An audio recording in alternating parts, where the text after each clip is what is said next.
Adopter un enfant en France, c'est parfois long et incertain. Pour 20 000 couples demandeurs, seulement 4 000 adoptions l'an dernier. Parmi elles, bien peu concernaient des bébés. Alors, pour satisfaire leur désir d'être parents, les couples français se dirigent de plus en plus vers l'étranger. Une démarche choisie par Nathalie et Éric de l'Estrade, 30 et 34 ans. Ils habitent dans l'Ain. Tous deux sont vendeurs dans des entreprises installées à Genève. Leur bonheur, c'est en Roumanie qu'ils l'ont trouvée. Et elle s'appelle Léa. Donc la voilà, c'est elle. C'était quand ça? Eh ben c'était fin août. Voilà, quand on était donc à l'orphelinat. C'est la première fois qu'on la voyait. La petite Léa n'est pas encore chez eux. Elle grandit dans l'orphelinat roumain qu'ils ont visité pour la première fois en août dernier. Et il s'est trouvé qu'il y avait deux petits-enfants dans cet orphelinat. Un petit, un garçon et elle. Et on a émis le souhait que ce soit elle. Et l'orphelinat nous a contactés quelques temps après. Il nous a dit que c'était bon, que cet enfant était pour nous. Donc de là a commencé vraiment la véritable histoire, quoi. Si Éric et Nathalie de l'Estrade ont choisi la Roumanie, c'est pour deux raisons. Là-bas, les enfants sont de type européen et les procédures d'adoption y sont aussi beaucoup plus rapides. L'attente est longue en France, on nous a dit 5 ans minimum. Et donc nous, on ne voulait pas attendre 5 ans, tout simplement, donc on allait à l'étranger. Je comprends qu'il y ait une protection, justement qu'on protège ces enfants, qu'il n'y ait pas de supermarché, parce que ça serait dramatique. Mais d'un côté, il faut que les interlocuteurs, que ce soit des associations ou même les gens, les directeurs d'orphelinat, on est des êtres humains, on a des désirs, on a des besoins. Comme ces enfants ont des désirs et des besoins, il faut essayer que ça se rencontre. Après 6 mois d'attente, le temps nécessaire à toutes les formalités, Éric et Nathalie de l'Estrade partent chercher leur petite Léa. Nous les avons accompagnés dans ce voyage. 2 heures d'avion pour atteindre la Roumanie, puis encore 12 heures de train, et enfin 1 heure de voiture. Nous sommes arrivés dans le nord du pays, dans les Carpates. C'est beau, c'est magnifique, regarde. Il est 7 heures du matin et c'est dans cette maison que le couple de l'Estrade a rendez-vous avec celle qui va bientôt devenir leur enfant. Hello, bună ziua. Bună dimineața. Hello, it's good to see you. Yeah. Hello. Yeah, yeah. Elle est où? Je crois que c'est Ah si, elle est là. C'est ça? Non, c'est elle. Ah oui, c'est elle. Petit cœur. Elle a changé, dis donc. Elle a changé. Mais oui. Hello, ma chérie. Canel. Parce qu'on va commencer comme Canel. Elle a grandi, dis donc. Ouais. Oh là, j'ai peur. Oh là là. Excusez-moi, mais j'arrive à lui faire un petit bisou. L'émotion des retrouvailles et première décision prise. La famille de l'Estrade va passer 1 semaine dans le centre. Le temps pour Léa de s'habituer à eux. À l'été 99, il l'avait déjà fait, 15 jours passés ici, et les enfants s'en souviennent. On se laisse emporter par la vague d'amour.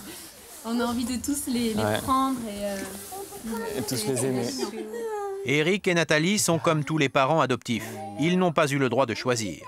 Leur chance a été qu'on leur propose Léa, petite fille qui correspondait à leurs critères. On choisit une tranche d'âge, mais on n'est pas là pour choisir l'enfant, donc c'est ça qui est délicat. Pourquoi tous les voir si on ne peut pas voir celui qu'on veut? Pour adopter l'enfant de leurs rêves, Éric et Nathalie ont dû débourser 50 000 francs. En Roumanie, 50 000 francs, c'est un prix dans la moyenne. On trouve moins cher, mais on trouve aussi beaucoup plus cher. Ici, une adoption peut monter jusqu'à 200 000 francs. La raison de ces prix élevés est simple. L'État roumain a créé un marché privé de l'adoption. Celle-ci est aux mains d'organismes qui servent d'intermédiaires entre la famille adoptive et l'enfant placé en orphelinat. Des organismes qu'on appelle ici des fondations. Celle des de l'Estrade est tenue par un prêtre, séduit depuis 1 an par la libre entreprise. Beaucoup de fondations sont en colère. Pourquoi faites-vous payer si peu pour une adoption ? Elles me considèrent comme un concurrent qui casse les prix. Elles craignent que les gens ne veuillent plus travailler qu'avec nous parce que nous sommes bon marché. Nous ne voulons pas faire du business avec ces enfants. Nous voulons leur trouver des familles, de bonnes familles. Les familles, comme le couple de l'Estrade, sont souvent psychologiquement fragiles, prêtes à tout, même à payer le prix fort, et les fondations en profitent. À Bucarest, la capitale, nous avons dénombré environ une centaine de ces fondations. Elles se partagent le marché de l'adoption et entre elles, la guerre des prix fait rage. L'une des plus connues, Copyfericity. Elle reçoit beaucoup de demandes provenant de couples français. Ici, les prix peuvent passer du simple au double selon l'âge de l'enfant désiré. Et bien sûr, plus il est jeune, plus il est cher. Un autre couple français venu de Mulhouse, Pierre et Nathalie Houdin, veut un enfant de 6 ans, un âge assez peu demandé. 6 ans, c'est âgé pour un enfant adopté, et donc le prix est plus bas, quand même 30 000 francs. C'est vrai que ça coûte de l'argent et je crois qu'il ne faut pas attribuer ça uniquement aux gens qui ont des sous, parce que quand on veut un enfant, bon, ben, on essaie de faire des sacrifices. Et pour nous, c'est quand même un effort qu'on a fait pour pouvoir adopter un enfant assez rapidement quand même. Nous avons essayé de comprendre ce qui fait le prix d'un enfant. Officiellement, il y a toujours un minimum de 15 000 francs de frais de procédure pour payer traducteurs et avocats. Tout ce qui est payé en plus va dans les caisses de la fondation et comme les prix sont variables, les fondations peuvent gagner parfois jusqu'à 100 000 francs par enfant adopté. Selon la loi roumaine, ces fondations doivent verser une partie des bénéfices pour aider les orphelinats du pays. Exemple, celui de Sainte-Catherine. C'est le plus grand de Roumanie. Ici vivent 450 enfants. Au total, dans le pays, il y aurait 120 000 orphelins en institution. Et comme l'État roumain n'a pas les moyens de financer seul ces orphelinats, l'argent généré par le marché de l'adoption devient donc essentiel. L'argent que nous recevons pour le soin des enfants provient du budget des collectivités locales et de l'État. Mais ces sommes ne sont pas suffisantes pour couvrir les besoins de nos orphelins. C'est pourquoi l'argent des fondations est si important pour nous. L'argent des fondations et en échange le vivier des orphelinats. La petite Roxana a passé 6 ans à Sainte-Catherine. Une fondation lui a trouvé des parents. Roxana, dis à ces messieurs comme tu es heureuse de partir à la maison, chez maman et papa. Tu l'es? Tu es heureuse? Dis oui. Qu'ils t'entendent. Dis bonjour à maman à la télévision. Ses parents, Roxana ne les a pas encore vus, sauf sur photo. Elle les attend désormais avec impatience.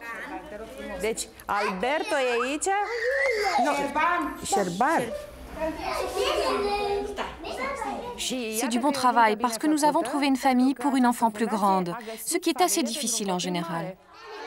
Mais il y a des enfants qui ne partiront jamais, ceux que les fondations n'arriveront pas à faire adopter, les enfants malades, les handicapés. À Sainte-Catherine, seuls 20% des enfants sont adoptables, les autres passeront leur vie enfermés. La plupart de ces enfants sont abandonnés par des parents démunis, des parents dans une misère extrême, qui vivent parfois dans la rue. C'est vrai que nous avons aussi des bébés des rues. Par exemple, nous venons de recevoir un bébé qui est né de jeunes parents vivant dehors. En fait, ils vivent sous terre, à l'abri, dans des égouts. Heureusement, ce bébé se porte bien. Des bouches d'égout menant à des canalisations d'eau chaude. C'est là que survivent les enfants perdus de Roumanie. Dans la capitale, il serait au moins 1 millier à vivre comme eux, dans la rue. Qu'est-ce que c'est ici? Un canal où dorment les enfants de la rue. Ici, il y a beaucoup. La nuit, ils dorment sous terre. Dans la journée, ils errent à la recherche d'un peu de pain. Pour tenir le coup, pour résister au froid, ils inhalent aussi de la colle. Et la plupart sont drogués 24 heures sur 24. Bien souvent, il n'y a que les bénévoles des organisations humanitaires à leur venir en aide. Chaque nuit, ces organisations humanitaires sillonnent la ville, distribuant soupe et premiers soins.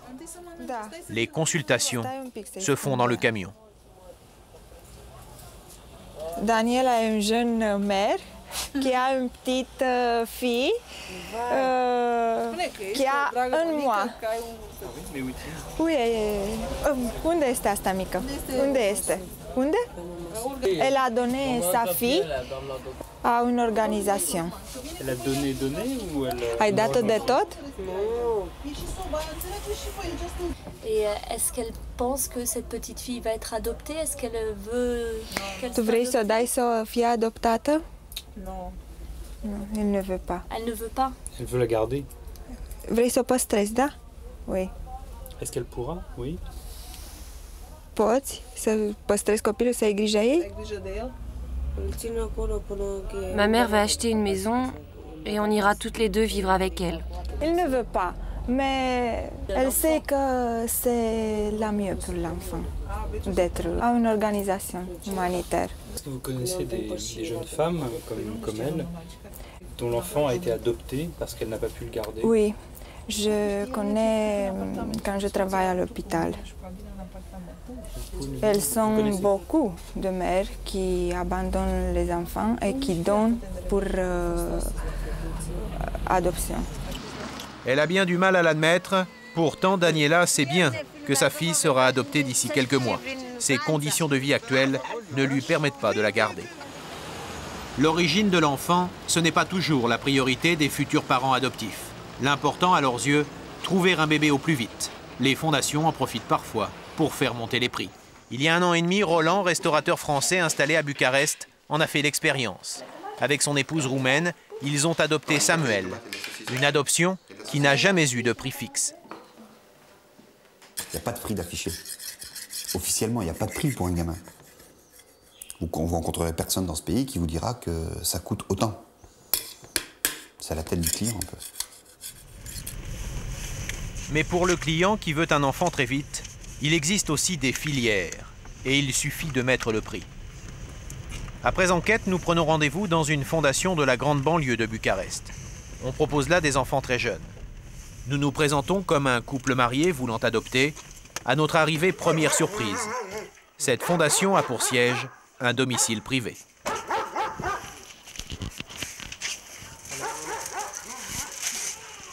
À l'étage, un salon transformé en pouponnière. Dans cette pièce, 6 petits lits, collés les uns aux autres, nous sommes ici bien loin des 2 précédents orphelinats visités en Roumanie.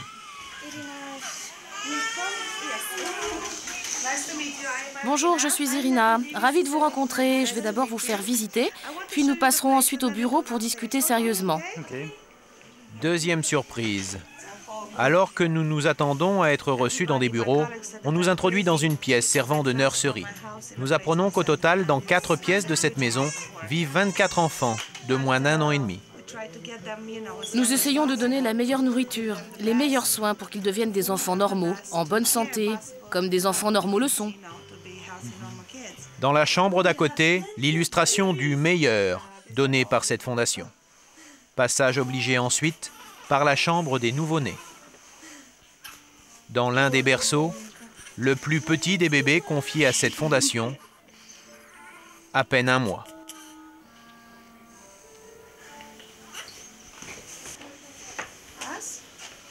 La visite est terminée. Pour parler affaires plus discrètement, à l'écart du personnel, la directrice nous propose de passer dans son bureau. Son mari nous y attend. Nous ne voulons pas de publicité, nous ne souhaitons pas être connus. Mais ce qui est sûr, c'est qu'avec une autre fondation, vous allez commencer des formalités, remplir des papiers. Ça prendra un certain temps. Disons 6 mois. Au bout de 6 mois, vous reviendrez récupérer votre enfant, mais vous ne connaîtrez rien de son développement. Si vous avez de la chance, tout ira bien. Mais vous pouvez tout aussi bien vous retrouver avec un enfant à problème, et il sera alors trop tard pour faire quelque chose. Il n'y a pas d'autre endroit en Roumanie meilleur que le nôtre pour assurer le bien-être de l'enfant, pour être sûr que l'enfant sera bien élevé tout le temps que prend la procédure. Et très vite, le couple en vient à l'essentiel, c'est-à-dire le coût des prestations offertes ici. Ils s'adressent à nous en tant que clients potentiels, ils ne savent pas que nous sommes journalistes. J'ai besoin de trouver des parents pour l'enfant le plus tôt possible, parce que finalement, ce sont eux qui me donnent l'argent nécessaire à l'entretien de ce centre.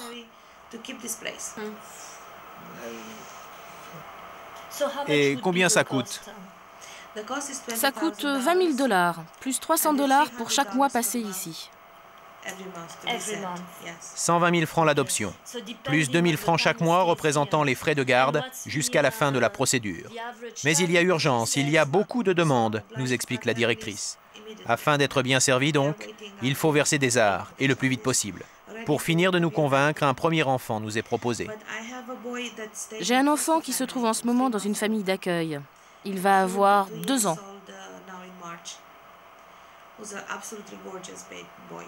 C'est un petit garçon magnifique. Il est adorable, très doux, très intelligent.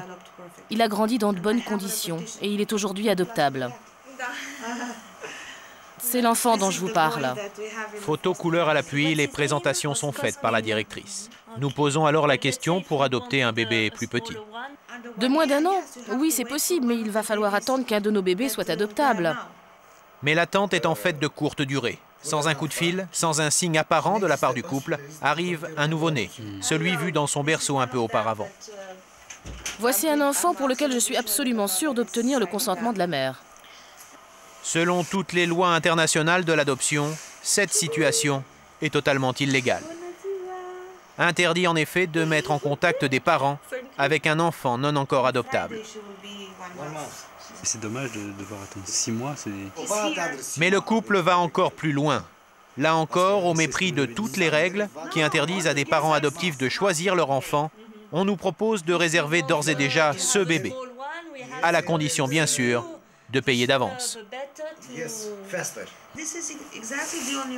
C'est la seule façon d'avoir un enfant si jeune. Vous pourrez venir le voir aussi souvent que vous le souhaitez pendant la période où je dois le garder. Mais moi, je dois être sûre le plus tôt possible que ce bébé est attendu par une famille. Et si l'affaire se fait, il faudra garder le silence, le temps nécessaire pour que l'enfant apparaisse sur la liste des adoptions internationales. À ce moment-là seulement, cet enfant nous sera officiellement proposé, comme la procédure l'exige. Mais en vérité, nous l'aurons choisi et acheté depuis longtemps. On ne montre pas les enfants déjà réservés par les autres familles. On ne les montre jamais. Ou si par hasard ils les voient, on leur dit qu'ils ont déjà des parents. Voilà comment fonctionne une adoption totalement illégale. Avantage pour les parents, avoir un enfant plus jeune que celui qu'on leur aurait proposé s'ils n'avaient pas court-circuité le système.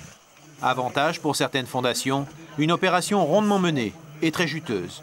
Et pour les autorités, aucun moyen de contrôle. Sur les 2400 adoptions internationales réalisées par la Roumanie l'an dernier, impossible en effet de connaître le nombre de montages comme celui proposé dans cette fondation.